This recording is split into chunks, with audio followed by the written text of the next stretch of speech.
The time has come to end the stigma of mental illness. The time is right and the time is now.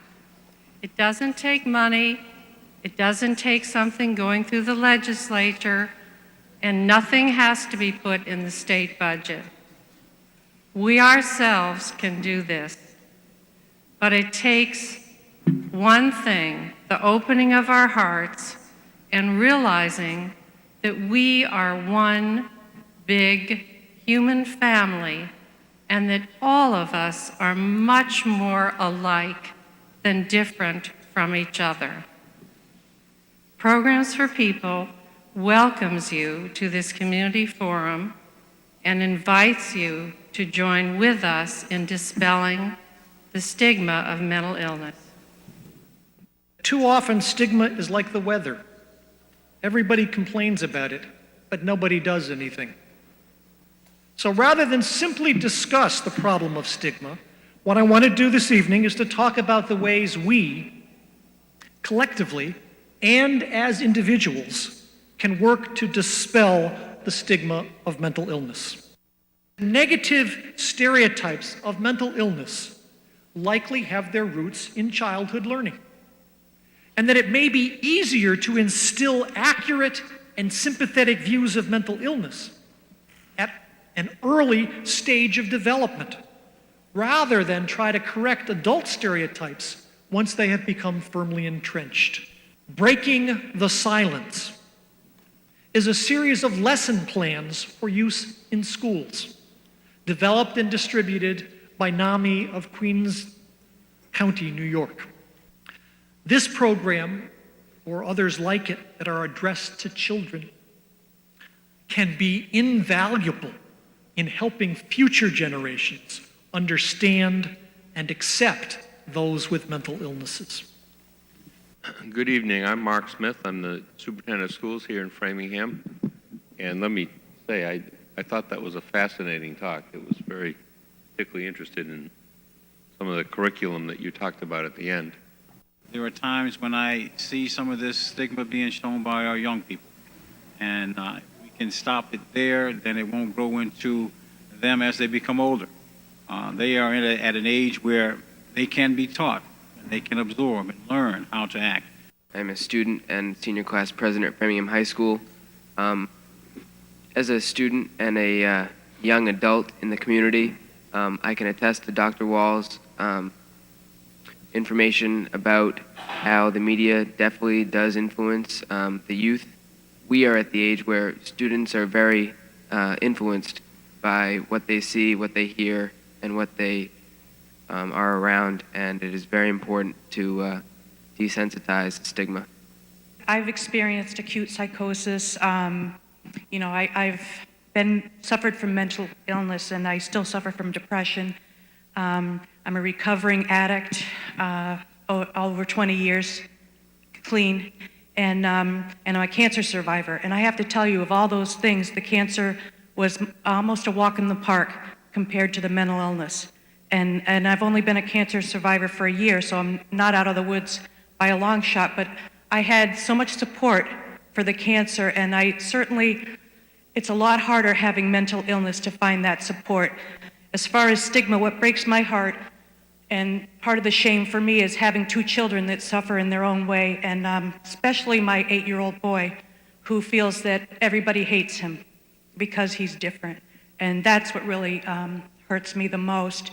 And, if there's anything that can be done at the elementary level or in schools particularly, I would appreciate it. Currently, I'm a communication professor. I teach at Boston University and Northeastern University, and I have this overwhelming sense of responsibility to talk about this in my media classes with students who are going on to get careers in journalism or broadcasting.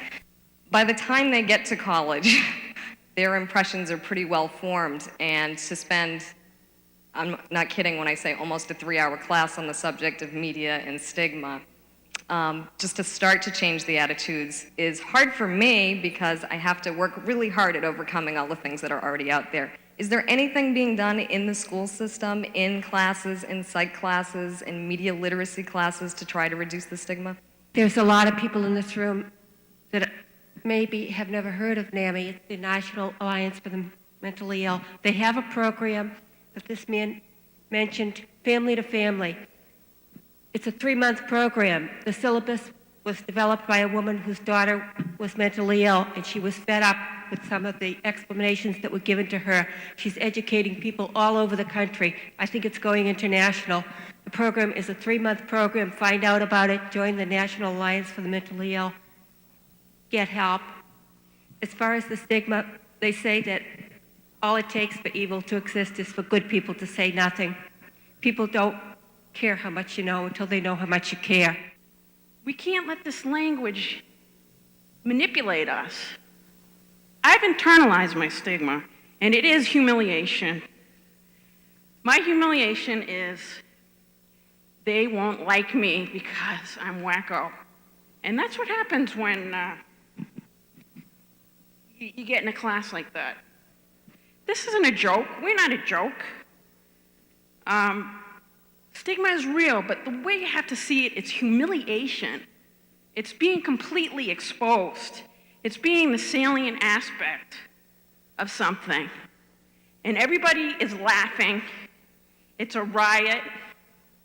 And you're sitting there trying to hold on to your dignity. And you have to work so hard to get the A's because you don't want them to see it. And if they see it, forget it. The schoolroom should treat this humiliation just as you would treat a racist. You know, humiliation brings guilt and shame, and then the guilt and shame rules you. You don't take risks anymore. You settle for less. I do think that it would be a good idea to have courses in the science courses or even outside of science courses on this subject in schools. I didn't know a thing about mental illness. I was going around in my life doing all my nice things, riding horses, skating, having a big old time, drawing pictures, going to college, having children. I hadn't even heard I knew my father had had the trouble, but I didn't know anything about it. Teach them and make them sure that they know these people that are affected this way cannot help it. I've been teaching for over 30 years. I wonder how many gay and lesbian students I may have taught that never came out of the closet. And I look now at educational systems that have gay and lesbian alliances in their high schools. I wonder how many kids that I had taught over 30 years ago that had learning disabilities that I just thought were slow, ignorant, and stubborn, and now I find have hypertension disorder. They have learning disabilities of such a variety and magnitude that I struggle with that. And when you talk about this area of mental illness, I wonder how many students went through my class that never got the support that so many people here are asking about. We can deal with drug addiction, alcohol addiction, tobacco addiction, and we can sit there and say, we gotta cope, we gotta deal, we gotta support. But when I look at a kid like this young lady said, that sometimes is labeled by his or her peers as an outcast, as a jerk, as somebody else, and that kid goes home. The kid goes home. And a lot of that kind of criticism is done out of my touch, out of my sight. And I feel for that. You people have such an awesome responsibility. You help us, but you're dealing with these issues far more than I think I've ever have. This has been such an enlightening forum for me. I'm so glad to hear your stories, and wow, this is a great opportunity for the community, and I only can hope that more will witness it, whether it's on cable or something else, because it touches to the heart of a lot of things that I feel very insensitive about. As a member of the Big Bad Media, I can vouch for the fact that it's really true that if 2 or 3 people write in to say, you know, we object to the way you portrayed us, it has a big effect. I mean, write or call the TV producer or the newspaper writer or anybody you read on the net and write the letters to the editor and call the station manager. I mean, 2 or 3 people calling and putting it nicely and politely, but saying, you know, this is really wrong, this is not right. That has a huge effect. You do not have to ever talk to anybody from the press. We don't have subpoena power. It's a gift that you're giving if you decide to. So you have the power to say no. You also should know that most reporters, when they talk to people, consider everything on the record as soon as you open your mouth. And it's up to you to say, this is off the record, or let me tell you this, but I want to keep this part here private. Some reporters are willing to hear your story but not use your name. If you're planning on giving interviews, which I really would encourage you to do, you can, with NAMI or some other group, contact reporters. Check out the reporters. Read their stuff. Look at their stuff on TV. Don't talk to somebody you don't like. Do talk to somebody you do like. I hope we can sort of get stirred up about this issue. I truly feel the time is right. I truly feel that when Patrick Kennedy comes forward and discloses, and when there's a lot of editorials and things on TV, I really feel something happening. So I hope that in our community we can do more than just this evening. As we were planning this and we were envisioning what this program would be about, we were looking on it not as the end of something, not as the end of a celebration of 25 years, but really the beginning of a very impassioned effort to do more. We really want to identify some next steps that we can concretely address in the next weeks, months, and years. We're doing lots of training with our staff right now in the schools on gay and lesbian and sex identification issues. We're doing a lot of training with our staff on other forms of diversity, and I think talking about it as a diversity question is a good one. And clearly we need to do a lot more with training with our faculty and work with the curriculum on issues of mental illness. So one step I'm going to take is head right back to that back row and talk to some of the people who had some things to say about what NAMI's doing with their curriculum and see if we can follow up a little bit with work in the schools. Every testimonial I've heard tonight has really touched me. I totally agree with the educator in the corner, in the back. I had no idea about half what's going on. Something needs to bring everything together, put a face, as the judge was saying, put a face or a story, with the facts. And now I'd like to do something, bring it to the class, and we'll see what we can do. I think it's so essential that we get our young people to see what words can do. This young lady who was here talking about how she felt, before it gets to the college.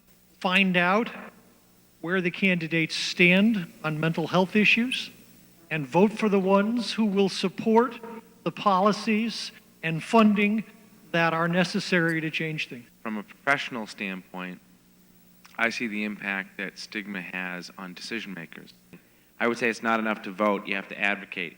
Legislators represent the people that are there, and you need to make sure that you're advocating and organizing. So I would say a strategy has to be, Bob, that we strengthen networks or organizations of people that keep the agenda, the multiple agenda, whether it's educational, financing, legal, advocacy, strong and well. As we move forward in these efforts, you can let us know.